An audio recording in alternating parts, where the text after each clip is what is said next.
Marami sa atin ang naniniwala sa kasinungalingan kesa katotohanan na nagdadala ng sakit sa ating mga puso.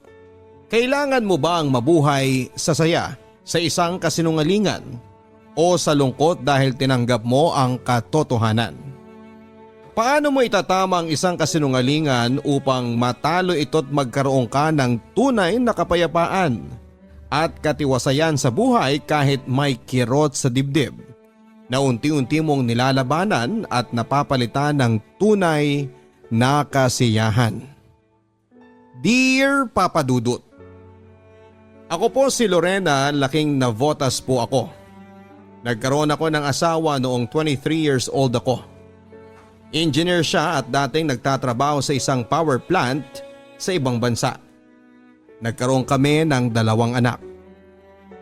Huminto siya sa pagtatrabaho dahil may nakaalitan siya sa planta. At ang sabi niya ay hahanap na lamang siya ng ibang company dahil may lisensya namang pinangahawakan ng asawa ko at experience. Naaalala ko lang noong una kaming magkakilala ng asawa kong si Kenan, Papa Dudut. Kapwa kaming estudyante sa kolehiyo noon. IT ang kinuha ko at engineering naman si Kenan. Sanay na ako na nakapalibot sa akin ay mga lalaki. Kaya hindi ko madaling paniwalaan ang mga sinasabi ni Kenan sa akin noong nanliligaw pa lamang siya. Hindi ko basta pinaniwalaan na totoo ang kanyang nadarama at hindi lang isang kasinungalingan o isang biro na madalas kong marinig sa mga kaibigan at kaklase kong mga lalaki. Pero napana ni Cupido ang puso ko, Papa Dudut. Sinagot ko si Kenan at pagkatapos ng 2 taon mula nang makapagtapos kami sa kolehiyo, ay nagpakasal na kami at kapwa kami ay may mga trabaho. Kaya hindi kami nahirapan na mag-adjust financially. Naging normal ang pagsasama namin na malayo kami sa isa't isa dahil nasa abroad si Kenan. Umabot din sa 7 taon ang pagtatrabaho niya sa power plant sa abroad. Hanggang sa nag-decide siyang huminto at maghanap ng ibang kumpanya sa ibang bansa. Pero habang nandito siya sa Pilipinas noon, may napapansin akong kakaiba sa kanya. At ito ang bumagabag sa akin. Isang araw ay may tinawagan siya ng palihim. Mahina ang boses niya. Parang babae ang kausap niya. Nakumpirma kong babae dahil pagbubuntis ng kausap ng asawa ko ang naging usapan nila. Kinakabahan ako noon, hindi ako sigurado kung asawa ko ba ang nakabuntis sa babaeng kausap niya. Alam kong nagsisinungaling sa akin si Kenan, Papa Dudut. Sino ba namang nagkasala na aamin sa kanyang kasalanan? Narinig ko naman ang usapan nila sa phone. Uminit nga ang tenga ko nang marinig ko mula sa bibig ng asawa ko ang salitang mahal kita. Ang sakit na may nabuntis siyang ibang babae, Papa Dudut. Hindi ko rin kayang kumprontahin siya dahil takot akong maghiwalay kami ng asawa ko. Hindi ako mapalagay sa araw-araw. May babae ang asawa ko at buntis pa ang babae niya. Ito siguro ang dahilan kung bakit ayaw niyang magtrabaho muli sa ibang bansa. O ito ang dahilan kung bakit nag-resign siya sa power plant na pinagtatrabahuhan niya sa abroad. At hindi totoo yung sabi niyang may nakaalitan siyang katrabaho. Hindi ko lubos maisip na mawawasak ang pamilyang binuo namin, Papa Dudut. Ang sakit isipin na mauuwi ang lahat sa hiwalayan dahil sa pagtataksil ng asawa ko. Sa pinagtatrabahuhan ko naman, ang parati kong nakakausap ay si Paolo. Binata pa ito at masayahing tao pero nakikinig kapag may problema ako. Kaya sa kanya ako lumapit upang maglabas ng hinanakit at problema tungkol sa pagtataksil ng asawa ko. Maiging nakikinig sa akin si Paolo at walang mintis na kung kailangan ko ng kausap ay naroon siya parate upang makinig. Halos 2 taon na rin kaming magkatrabaho. At sa company namin ang una niyang napasukang trabaho. Kaya ate-ate na niya ako pero nagmumuka akong batang kapatid niya dahil iyakin ako sa mga problema ko. Nagulat at nalibadbaran ako sa mga sinabi ni Paolo, Papa Dudut. 6 na taon ang tanda ko sa kanya at may asawa na ako. Oo, may malaki akong problema na pinagdaraanan pero hindi ako available para ligawan. Pero sa bawat araw na may pagkakataon si Paulo, ay sinasabi niya talaga sa akin na gusto niya ako at totoo ang kanyang nararamdaman para sa akin. Naasiwa ako sa trabaho ko, Papa Dudut. Hindi na ako komportable dahil kay Paulo. Parang hindi kasi tama na nagkagusto siya sa akin pero patuloy pa rin siya sa pagpapahayag ng kanyang nararamdaman. Hindi ko na lang pinansin dahil mas lalo akong naaasiwa. Lalo na kapag naririnig ko sa kanya ang salitang I love you. Gulong-gulo ang isipan ko dahil sa nagtaksil kong asawa at sa kaibigang may gusto pala sa akin. Kung dalaga lang ako ay hindi imposibleng magustuhan ko si Paulo. May itsura siya, matalino rin at may plano sa buhay. May mga pangarap. Yan ang katangian na gustong gusto ko sa isang tao, yung may pangarap sa buhay. Tulad ng asawa kong si Kenan dati. Punong-puno siya ng pangarap noon. Pero ngayon ay naging okay na lang sa kanya ang pamamasada ng tricycle habang hindi pa siya nakahanap ng kumpanya na mapapasukan niya sa abroad. Hindi rin siya nag-abala na maghanap ng mapapasukang trabaho dito sa Pinas na akma sa tinapos niyang kurso at karanasan. Yung trabaho na magiging komportable siya at mataas ang sasahurin niya. Hindi naman sa minamaliit ko ang pagiging tricycle driver niya. Nangihinayang lamang ako sa natapos niya at sa maganda niyang experience sa trabaho. Okay naman na pansamantalang hanap buhay ang pagpapasada niya pero wag naman sana niyang sayangin ang opportunity niya. Sabi pa niya sa akin ay gusto niya lang muna ding malibang sa pamamasada pero hindi nakakalibang ang mga bayarin sa bahay. Na ako ang laging sumasalo. Ang bahay namin na tinitirhan ay hindi pa namin tapos bayaran. Kaya malaki-laki rin talaga ang kailangan naming buwan-buwan. Gusto ko talagang makaharap ang babaeng ipapalit niya sa akin. Ang hindi ko pa masagot noon ay kung papalitan ba niya ako o gusto niya lang magkaroon ng 2 pamilya. Ano man ang dahilan niya. Pagtataksil pa rin ang tawag sa ginawa niya at gustong gusto ko na siyang kumprontahin tungkol doon, Papa Dudut. Mas lalo pang kumulo ang dugo ko nung tuwing naririnig ko ang tawagan ng asawa ko at ng kabit niya. Hindi ko alam kay Kenan kung sadyang tatanga-tanga lang ba siya para hindi maramdaman na naririnig ko ang mga sinasabi niya sa kausap niya o sinasadya niyang gawin yon para pasakitan ako.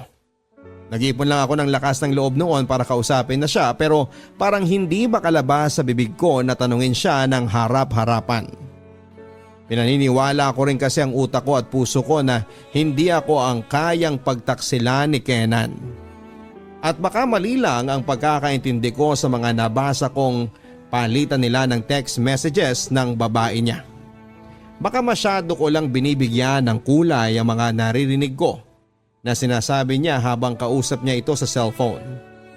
Pero ang naisip ko noon, kung mas lalo ko pang patatagalin ang paghahanap ko ng tiyempo at hindi ko pa itanong sa kanya ang katotohanan, ay baka magiging katotohanan na ang kanyang kasinungalingan.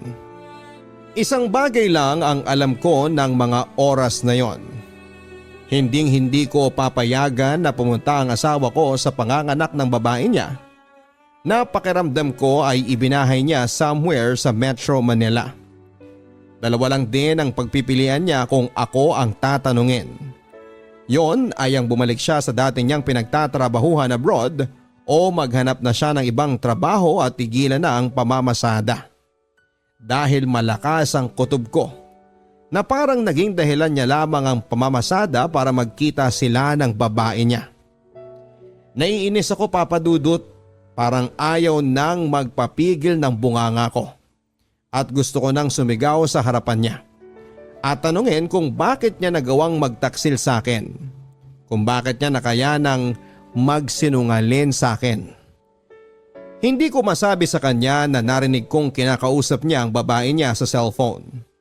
at nalaman ko na kung sino siya. Ronet ang pangalan ng babae, Papa Dudut. Gusto ko sanang makuha ang number ng babaeng yon at makaharap ito para kausapin na may asawa na ang karelasyon niya. Maraming mga tanong ang naglalaro sa isipan ko.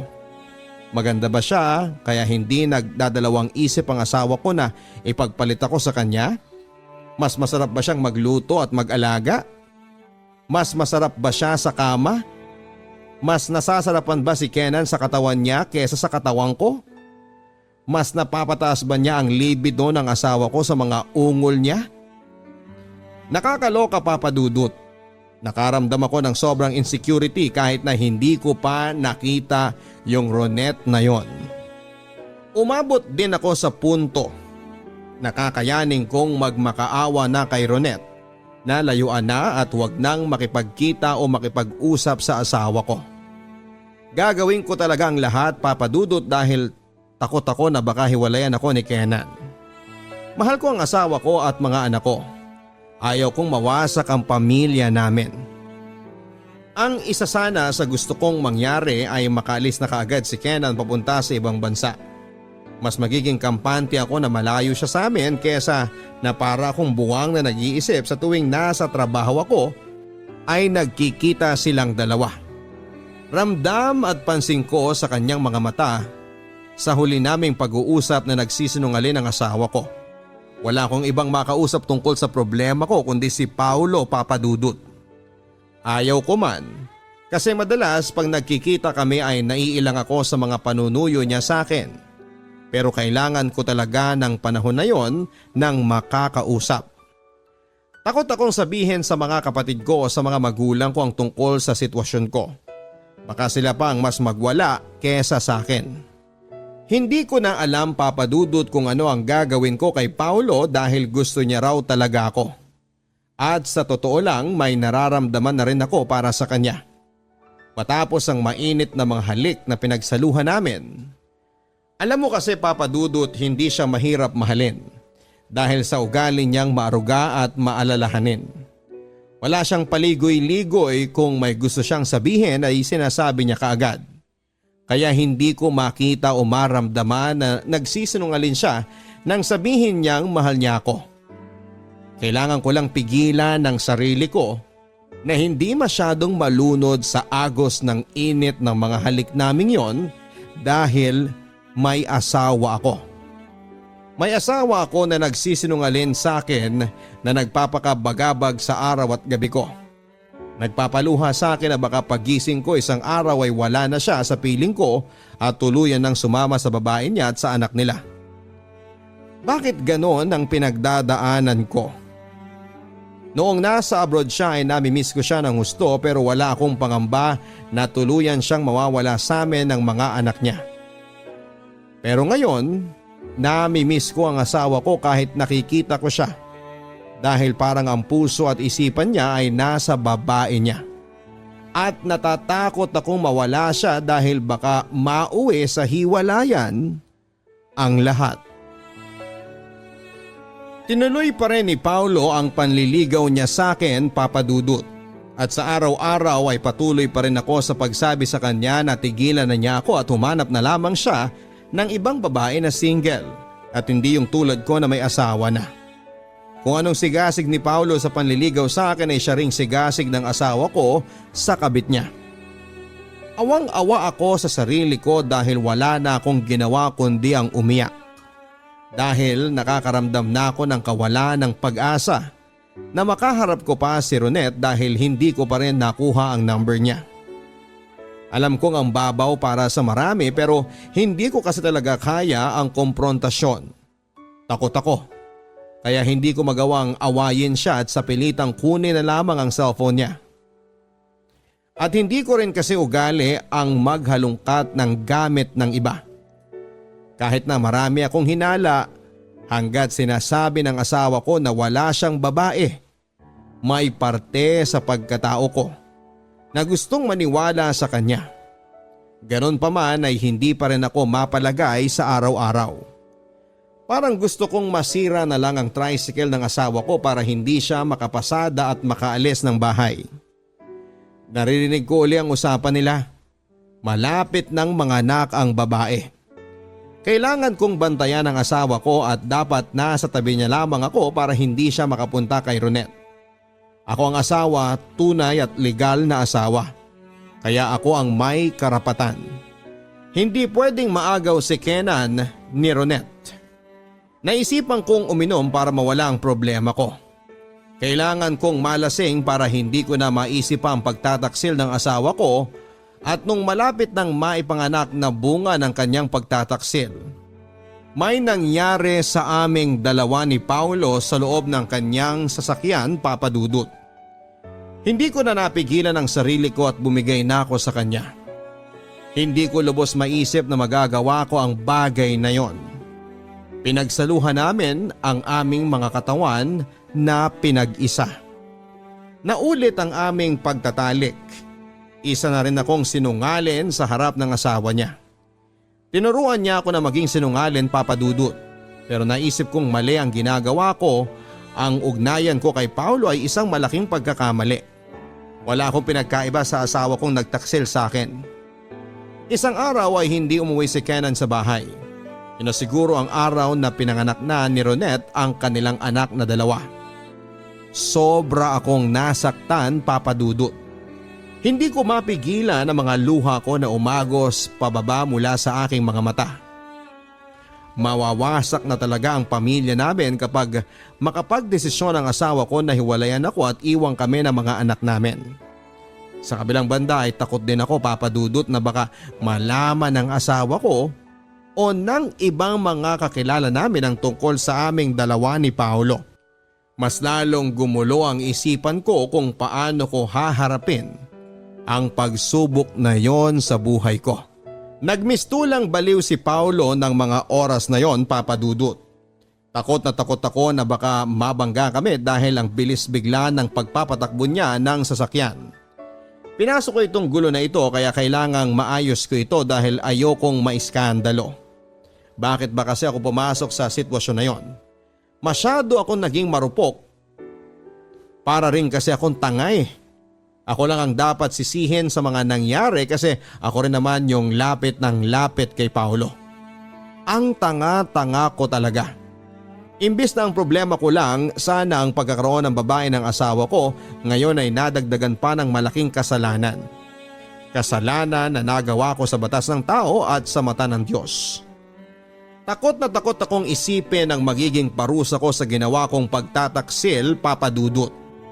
Kung nalaman nyo ng mga magulang, kapatid at lalong-lalo na ng mga anak ko kahit maliit pa sila ay sobrang galit marahil ang mararamdaman nila sa akin kapag nagkataon. Iniisip ko noon na paano bang mag-ipon ng lakas ng loob para harapin sina Kenan at si Paulo. Sising-sisi ako, Papa Dudut. At nandidiri ako sa sarili ko, malaking kasalanan ang nagawa ko. Nag-iisip ako noon kung ano ba ang pwedeng maging solusyon ng problema ko. Naaawa ako sa sarili ko dahil parang hindi ko na kayang kumprontahin ang asawa ko dahil may tinatago na rin akong sekreto sa kanya. Bigla kong namiss yung dati. Yung alam ko at secured akong mahal ako ng asawa ko. Yung ako lang. Yung hindi kami ipagpapalit ng mga anak ko. Hindi ko na kinaya pa ang pangyayari, Papa Dudut. At ayaw ko nang magsinungaling pa tungkol kay Paulo. Bawat araw ay nag-iipon ako ng lakas para sabihin na kay Kenan ang tungkol kay Paulo at para pag-usapan na rin naman namin ang tungkol kay Ronette. Para matapos na ang lahat ng ito. Gusto ko nang maging malayang muli at yung walang tinatago, yung walang pagdududa at hinanakit. Narinig ko na uli na kinakausap ni Kenan ang kabit niya. Narinig ko na naman ang salitang mahal kita mula sa asawa ko para kay Ronette. Kusang tumulo ang luha sa mga mata ko. Naalala ko tuloy dati noong magkasintahan pa lamang kaming dalawa ni Kenan. Mas mabuti pa noon kasi pareho kaming walang tinatago sa isa't isa. Wala kaming kasinungalingan. Wala kaming sikreto at kinikilig pa rin ako sa tuwing naaalala ko kung paano niya ako niligawan noon.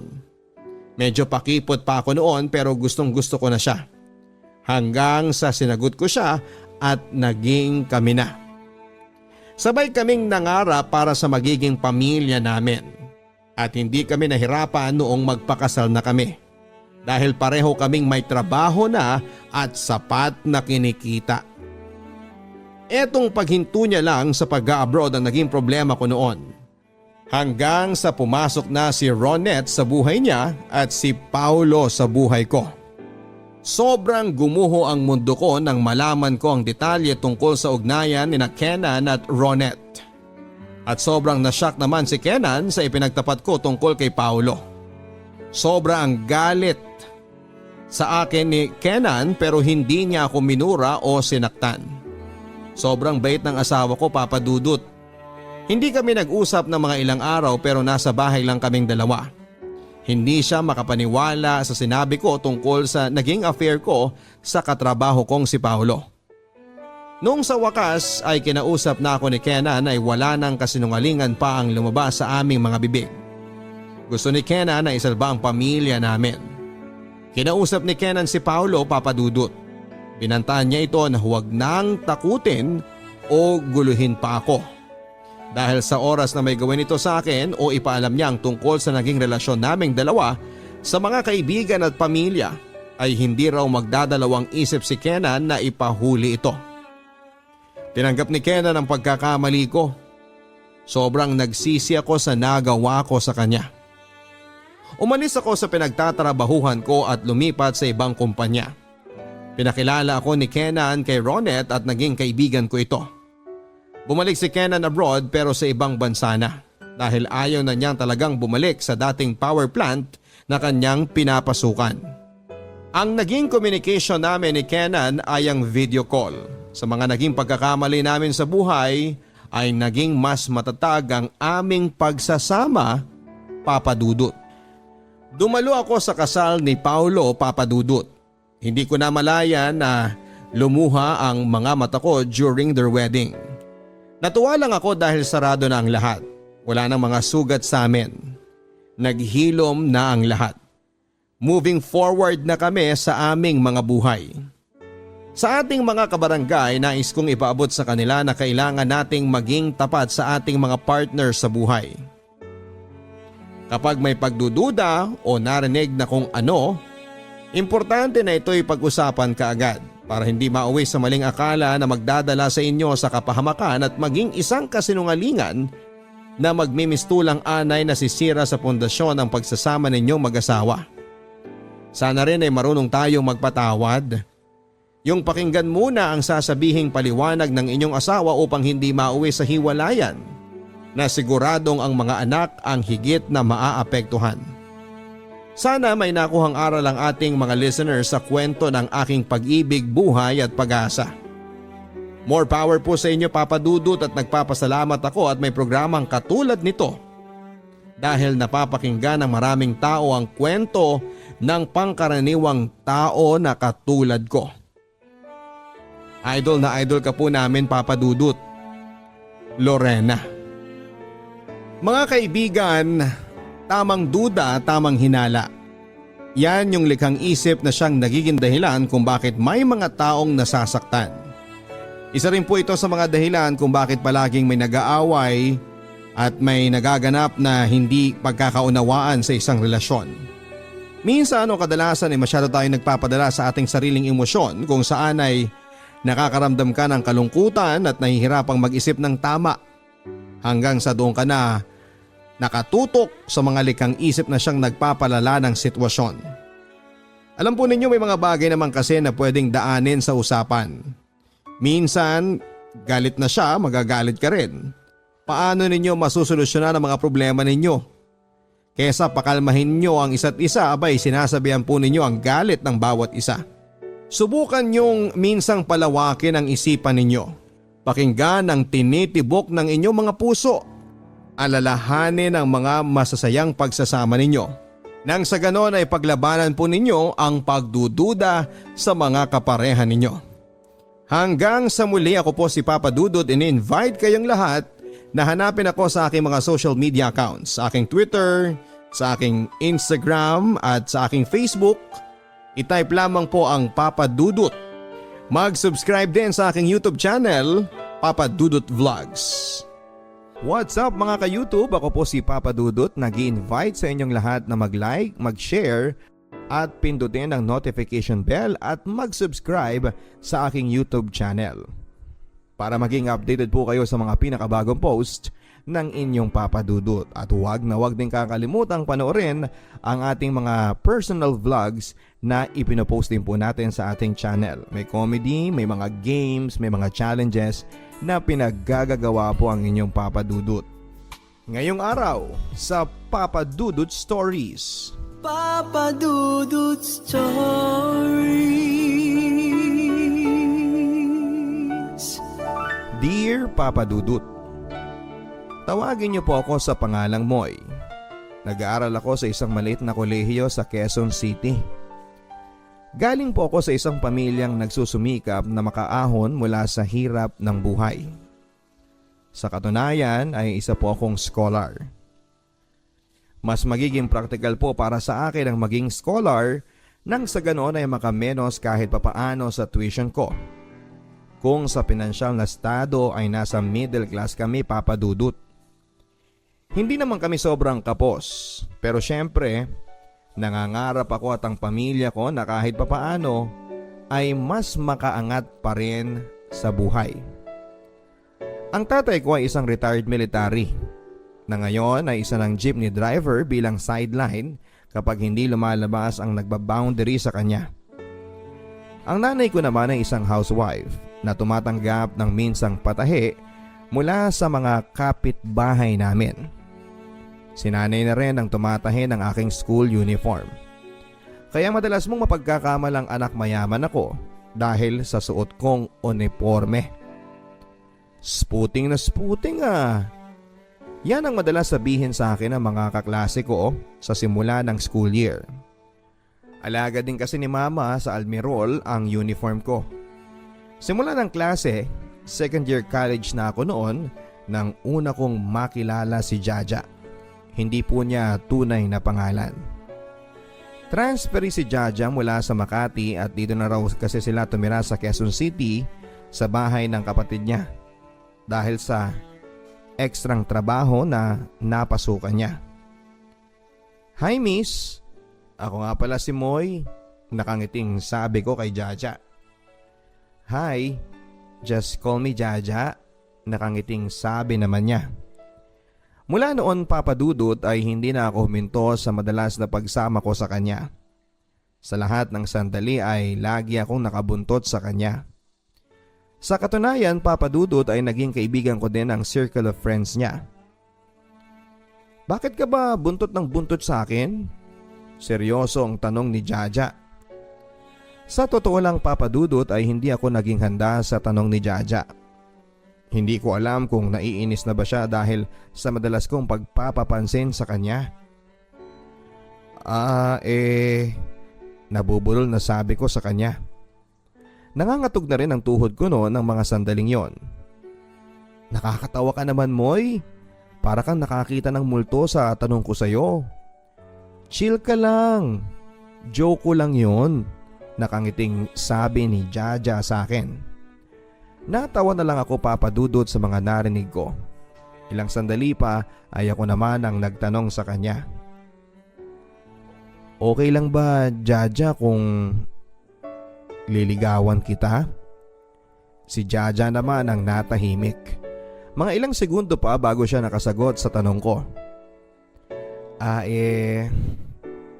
Moy, huwag ka sanang magagalit pero hindi pwede. Sagot niya. Hinihintay ko si Jaja noon na sabihing joke lang din ang mga huling sinabi niya. Pero hindi na niya sinabi yon. Naging seryoso lang ang timpla niya ng mga sandaling yon at nawala na ang ngiti sa kanyang mga labi. Kasi Moy, may anak na ako.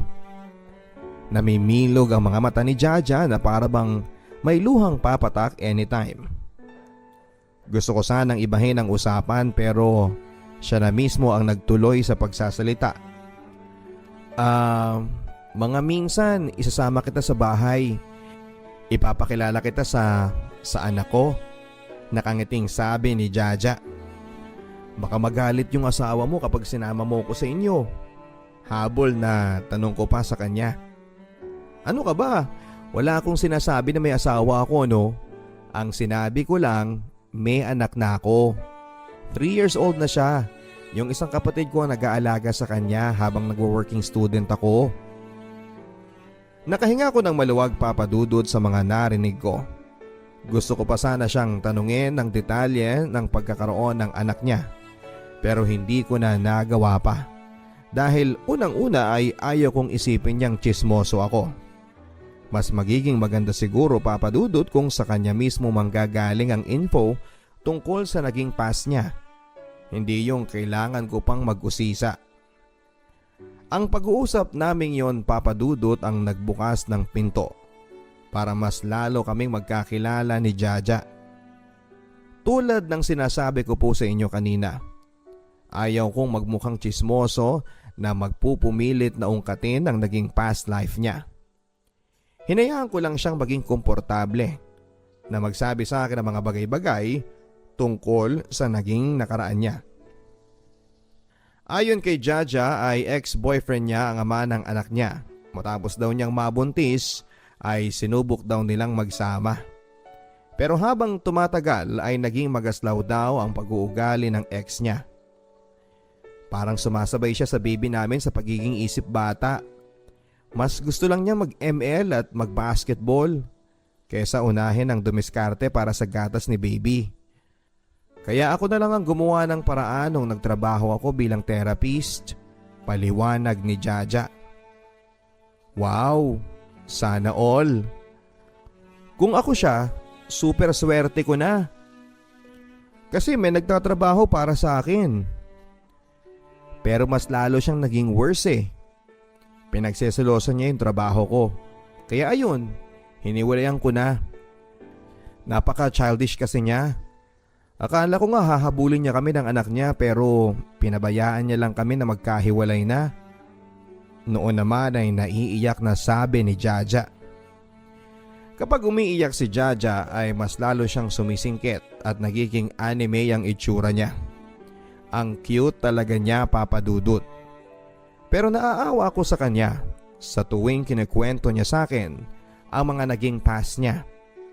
Sinubok lang daw niyang bumalik sa pag-aaral ngayon habang nagtatrabaho dahil katuwang na niya ang kapatid niya sa pag-aalaga sa baby niya. Dahil dito ay makailang beses kong hiniling kay Jaja na makita ko sana ang baby niya. Mas dumalas na rin noon ang pagsama-sama ko sa kanya. Para ko na nga siyang GF kung bakuran ko. Aaminin ko sa inyo, Papa Dudut, na talagang na love at first sight ako sa kanya.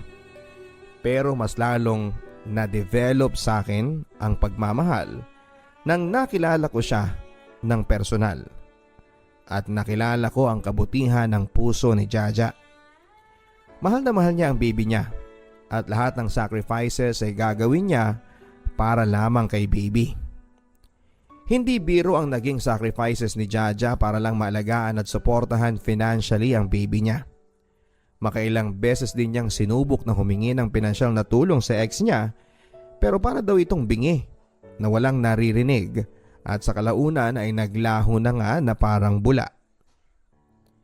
Isang araw, Papa Dudut, ay nagkasundo kami ni Jaja na puntahan after ng class namin ang baby niya.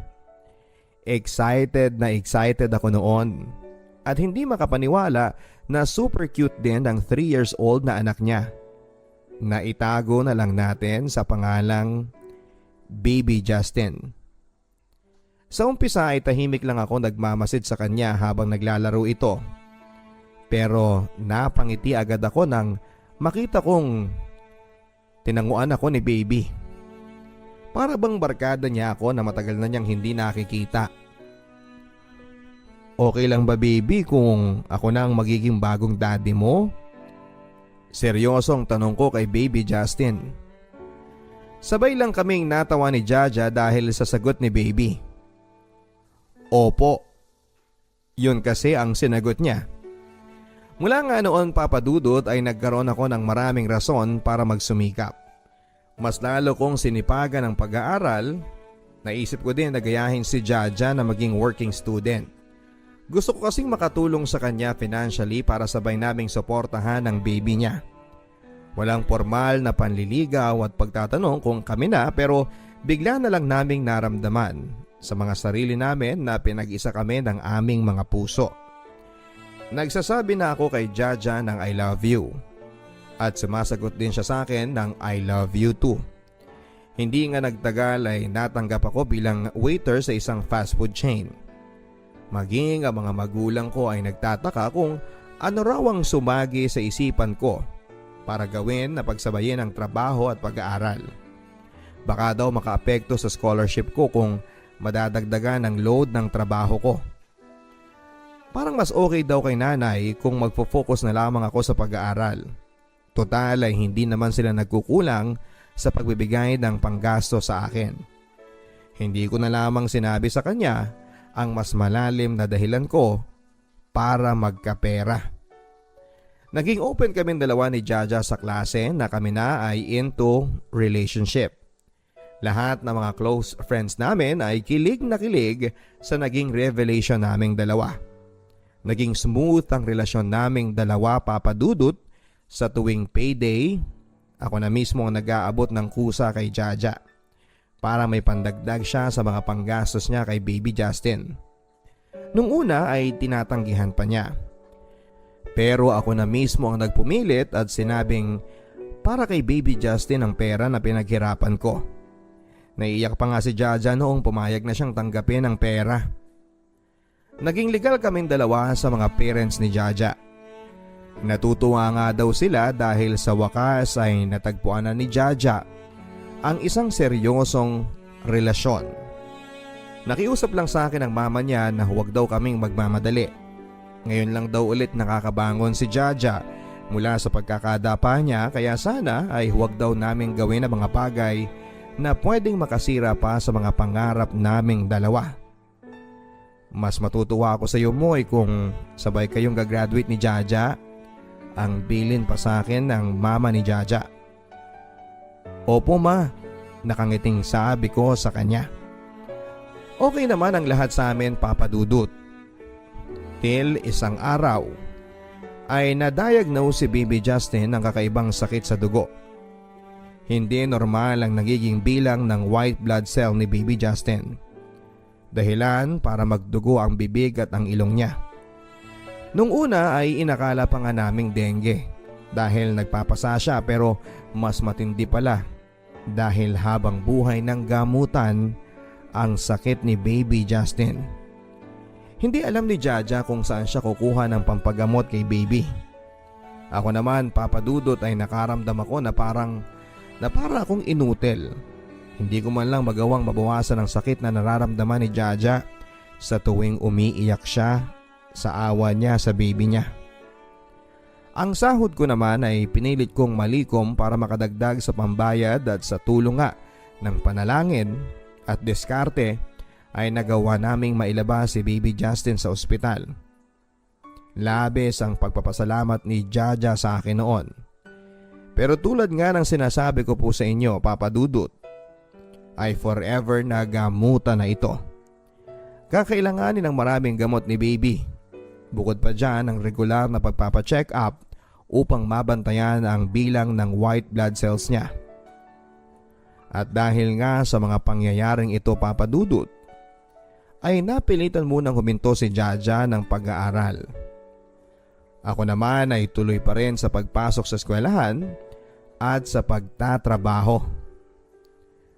Hanggang isang araw ay isang FB message ang nagpaguho sa mundo ko. Nanggaling ang mensahe sa isa sa mga kaklase namin ni Jaja, Papa Dudut. Nakapaskil ang mukha ni Jaja sa isang FB fan page ng mga babaeng available for massage.